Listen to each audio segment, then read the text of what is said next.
everybody, and I want to welcome everyone to this episode of the Booze Geek. My name is Charles, I am your host, and before I forget, if you're all new to the channel, please hit that subscribe button, and hey, if you like the episode, hit that like button too, give us a big thumbs up, and I'm going to thank you all in advance. But on today's episode, we are going to be delving back into the world of spirits, and we are going to be tasting and reviewing a small batch distilled gin from the Gin Factory, and they are located in Scotland. Imagine that. It's from Scotland, and it's not Scotch. Interesting. But I'm just going to throw this out there just for starters. Let it be known, I am not the biggest gin drinker. I mean, every once in a while, sure, I'll be in the mood for, say, a gin martini, or maybe to change it up, maybe, a little bit of gin on the rocks. But overall, I enjoy a good gin. I'm just not, not a huge gin drinker, so this is going to be a really good treat for me today. But let's get this review started. So, here's the gin. So, as I mentioned, this is from the Gin Factory. This is a small batch distilled rosemary flavored gin. Now, there's other botanicals in this as well, namely juniper, because juniper has to be in gin. But there's also orris root, there is some orange peel, coriander seed, and about, 16 or 17 others, because I think there's 20 total in the recipe, botanicals. But the majority is flavored with rosemary. So, rosemary flavored small batch distilled gin. The ABV on this one, this clocks in at 43.8% ABV, which translates roughly to about 87.6 proof. So might be just a little bit of heat on this. But without further ado, let's pop the cork on this bad boy and let's get the fun started. Here we go. Boom, boom. Boom. As I always say with spirits, just a little dab will do ya. Boom, plenty for me from the Gin Factory. Cork that back up. There we go. Well, imagine that. It's clear. Yep, crystal clear.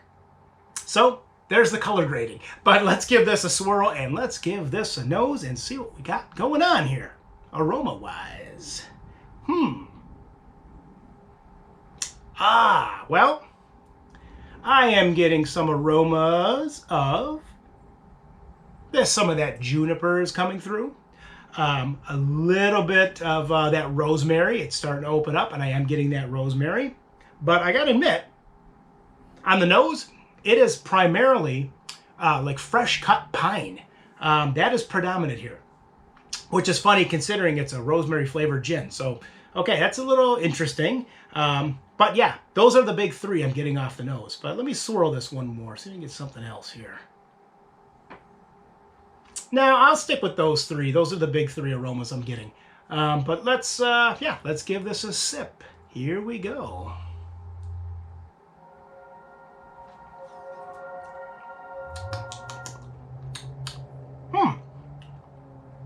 Wow, that is quite tasty. That's a really clean drinking gin.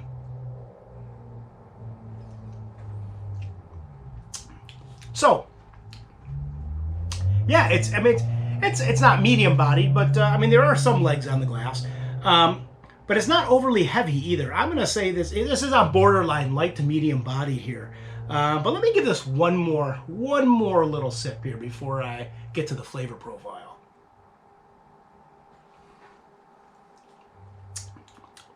Yeah, well, I am getting, definitely on the palate, I'm getting that rosemary. I'm getting a little bit more of that juniper. I'm not getting too much of those pine notes. I am getting some mint, though, which is really nice. And some very slight orange peel. Let me give this one more sip, though.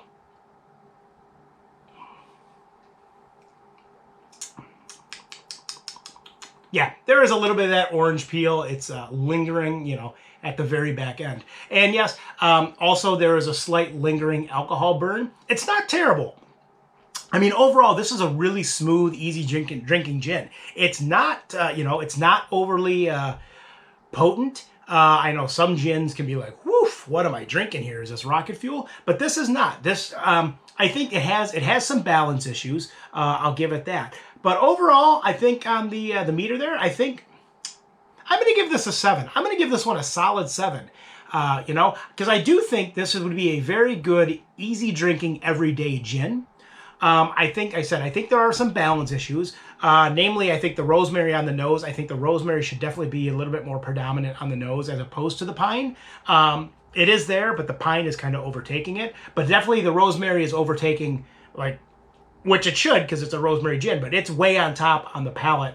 And everything else is really lower on the totem pole. I'm going to take one more tiny sip here. Might as well, eh? Why not?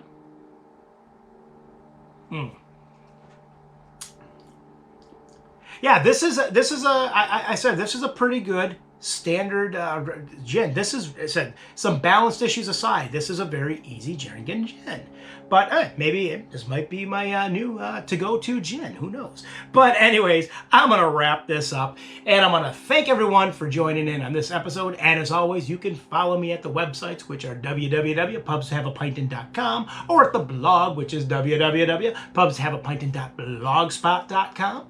And on that note, I guess we'll see you on the next episode, all right? So everyone, raise a glass. We'll see you next time. Cheers, PROST, and enjoy.